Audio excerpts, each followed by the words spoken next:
आप देख रहे हैं the daily show with Munir Memon. Program में आपको एक बार फिर से खुशामदीद कहते हैं। तस्करा करते हैं पंजाब में होने वाली जो इस वक्त पॉलिटिकल एक्टिविटीज हैं। पंजाब असेंबली का इजलास यकीन तौर पे बड़ा हंगामा खेज हमेशा की तरह रहा और इस इजलास में इस वक्त जो जारी है, जो सूरत हाल है वो ये कि एतमाद का वोट, ये एक बड़ा सवाल है। पंजाब असेंबली का मुस्तकबिल अगर इस एतमाद के वोट पर टिकाए तो ये बात गलत ना होगी। पाकिस्तान की जो एक बड़ी हुकूमती इत्तेहाद की बात करें, वो बड़े कॉन्फिडेंट नजर आ रहे हैं कि वो जो मुनर्रिफ अरकान है उनको साथ मिला के चौधरी परवेज इलाही की जो चीफ मिनिस्ट्री है उसको मुकम्मल तौर पे उसको हिला देंगे। लेकिन दूसरी जानिब तहरीक इंसाफ और मुस्लिम लीग काफ ये भी भरपूर तैयारी में नजर आते हैं।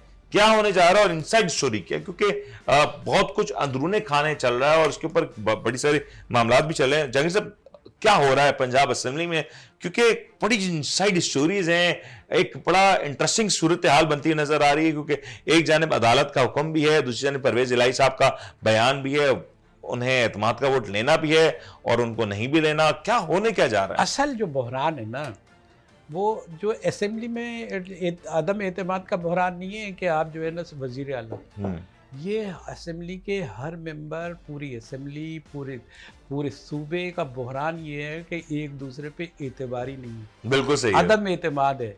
अदम एतमाद में मैं आपको दोस्त, आपको यही नहीं मालूम है कि हमारे जो है डांडे कहाँ से मिल रहे हैं। बिल्कुल सही। तो आप जब ऐसी सूरत में क्या कॉन्फिडेंस से आप बोलेंगे कि ये अच्छा। मजे की बात ये जो सबसे ज़्यादा आना परस्त है लीडर इमरान खान, वो सारे उन्होंने जोर लगाया ये होगा, इस तारीख को ये हो जाएगा। आज जो है कल उन्होंने यू टर्न लेके कहा कि नहीं, मैं एग्री हो गया हूँ परवेज मुशर्रफ, ये परवेज इलाही से वो ये कर दिया कि वो मैं मान गया हूँ कि ये मुनासिब नहीं है। गवर्नर का जो हुक्म है ये बड़ा कानूनी हो जाएगा, उसके नुकसानात होंगे। ये भाई, अच्छा मुझे ये आप बिल्कुल सही कह रहे हैं। नाक क्या मुझे ये बता दें डे टू डे सोचते हैं क्या? मुझे ये बता दें, जो पंजाब असेंबली की सब बात कर रहे हैं, आपको लगता है ये मैटर असेंबली में रिजॉल्व हो जाएगा या फिर ये जाएगा आला अदलिया तक? भाई देखिए, हमने एक प्रोग्राम किया था शुरू में, हमने कहा था ये बहुत खिलाड़ी हैं, बड़े माहिर हैं। मतलब आपने तो कहा था असेंबली तहलील नहीं होगी, असेंबली तहलील नहीं होगी, इसके सारे खेल हैं। अब मज़े की बात ये कि परवेज़ इलाही भी असेंबली को कायम रखना चाहते हैं, ये हुकूमत भी असेंबली को कायम रखना चाहती है, और अब वो भी कहने लगे हैं कि हमारे साथ सन 2023 हमारा इलेक्शन का साल है। सन 2023 का मतलब ये इमरान खान अपने स्टेटमेंट में कह रहे हैं, इसका मतलब है 31 दिसंबर 2023 तक की उम्मीद रखें आप। हाँ सही है। तो ये जो सन 2000 कह दिया, तो एक वो तो कहने के लिए ना, वो तो हो सकता है जून की उम्मीद लगाए बैठे हो। नहीं, मजे की बात ये कह देंगे आप, तो आप ये देख रहे हैं कि सोच किस तरफ रहे हैं। आपका तरीकाकार ये है कि प्रेशर बिल्ड करने के लिए आप एक नैरो डेट देते हैं, उसके अंदर जो है आदमी कहता है यार ये तो खत्म, सब गड़बड़ हो जाएगा।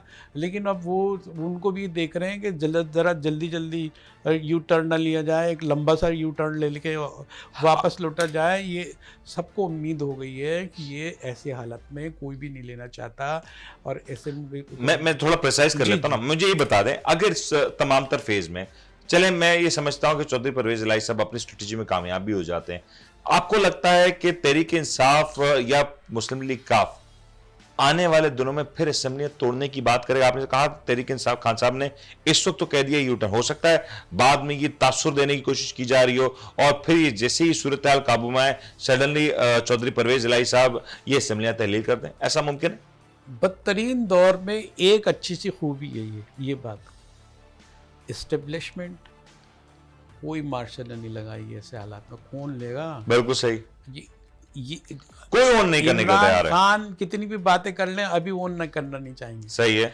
ये वाली हुकूमत वाले ये कहेंगे कि यार काम चलाओ, और जब भी अगर ज़रूरत भी हो तो उठा के फेंक दो चोला। अगर फुल नाकाम होगा तो कह देंगे भाई इलेक्शन करा लें। सही है। ये नहीं इलेक्शन करा रहे होंगे तो क्या इसको कहते हैं? इसको कहते हैं बहरान। ये सियासी बहरान नहीं है, ये ममलिकत का बहरान है। सूट किसको कर रहा है? मैं चले आपने बात इस तरफ आई गई है ना, किस्मत आजमा रहे हैं कि कोई रास्ता निकल आए, कोई कैसे रास्ता निकलेगा? कोई इक़्तिदार में बैठ के रास्ता निकालेगा? चाहते हैं कि ये कशकोल अगर ये फैलाए तो मुल्क के खजाने में आए और उसके नाम पर ये अपनी तरक्की दिखाएं। भाई कशकोल थोड़ी रोकने के चक्कर में कशकोल को बुरा कहने के हद तक सियासत कर रहे हैं। वरना मना कर देते हैं कि भाई ये कैसे चले गए, कोर्टों में चले जाते हैं कि ये भीख मांगने चले तो गए। ये कहा जा साथ में सकता है अपने ना कि दरवाजे- असेंबलियां अपनी मुद्दत पूरी कर रही हैं, पंजाब असेंबली भी मुद्दत पूरी करेगी, केपीके की असेंबली भी मुद्दत पूरी करेगी। भाई देखे, मजे की बात ये है कि पूरी वहाँ आए ये या ना आए, वहाँ से तनख्वाह लें या ना तनख्वाह लें, सही। लेकिन दिखाने का जो स्ट्रक्चर, इनका सियासी स्ट्रक्चर ये है, वो जमहूरी हुकूमत का असेंबलियाँ ही होती हैं, उसको इनको रखना ज़रूरी है। सही। ये अंदर से उनके चाहने वाले भी, अभी भी कोई इंटरव्यू देख रहा था कि 80% लोग तो कहते हैं कि असेंबलियाँ टूटनी चाहिए और ये इसको कायम रहना यकीन तौर पे चाहिए। दोनों तरफ सोच तो पाई जाती है ना, ये सोच तो सारी है ना। चीजें पाई जाती हैं, सोच पाई जाती है। ये नून लीग में भी तो इस कॉन्सेप्ट है ना कि इस वक्त इनको जो अगर असेंबली में वो ये एतमाद की वोट या दीगर मामला से उलझाया ना जाए, इनको जब देखेंगे ना कि ये इसाक डार के जो जितने भी थे ये अपनी थैली से निकाल सकते थे, समझे ना, तो वो ये सब के सब फेल हो गए, समझे ना, हर वे फेल हो गए। तो ये भी चोला उतार के फेंकने के चक्कर में हो सकते हैं, ये भी कह सकते हैं आओ संभालो, क्योंकि इसमें तो जो दलदल में पड़ेगा ना, सही। तो वो जो है फंसेगा। इसलिए दलदल है और उसमें कोई पढ़ना नहीं चाह रहा, पढ़ना नहीं चाहता, बस कहीं ना कहीं से सियासत वेट है ना, करनी है वेट ना, एंड वॉच की पोजीशन है और सियासत दिखानी है, सियासत बातें सही वक्त करनी का है। इंतजार है। इधर के भी यू टर्न आ रहे हैं, कोई इनका यू टर्न नहीं है, उधर के तो मशहूर हो गए थे, लेकिन आप ये इस यहाँ तो पूरा चौरंगी टर्न हो रहा है। जमाती असेंबली, ये तो यू टर्न गया है, वो टर्न हो रहा है सर। ठीक हो गया जंगी साहब, मेरा प्रोग्राम कोल्लू के बैल की तरह। सही बात, बिल्कुल सही है, क्योंकि प्रोग्राम में वक्त मुख्तसर है। कोशिश करते हैं कि आपको तमाम तर मौज़ूआत जो आज ज़ेरे बहस रहते हैं, उन तमाम तर मौज़ूआत के ऊपर वो इनसाइड स्टोरीज पहुंचाएं जो कि शायद आपने ना सुनी हो, जिसके बारे में आप वाकिफ ना हो, या उस अंदाज में उसके ऊपर गुफ्तगू की जाए जो आप एक आम आदमी, एक आम पाकिस्तानी की समझ में भी आ सके। मामलात की निशानदेही भी करने की कोशिश करते हैं और साथ में ये भी कोशिश करते हैं कि जो एरियाज ऑफ करेक्शन है उसके ऊपर भी बात की जाए। उम्मीद करते हैं आपको आज का प्रोग्राम पसंद आएगा। जहांगीर साहब, आप स्टूडियो में तशरीफ लाए, आपका बहुत बहुत शुक्रिया। अपने मेजबान मुनीम को इजाजत दीजिए, अपना ख्याल रखिएगा, अल्लाह हाफिज।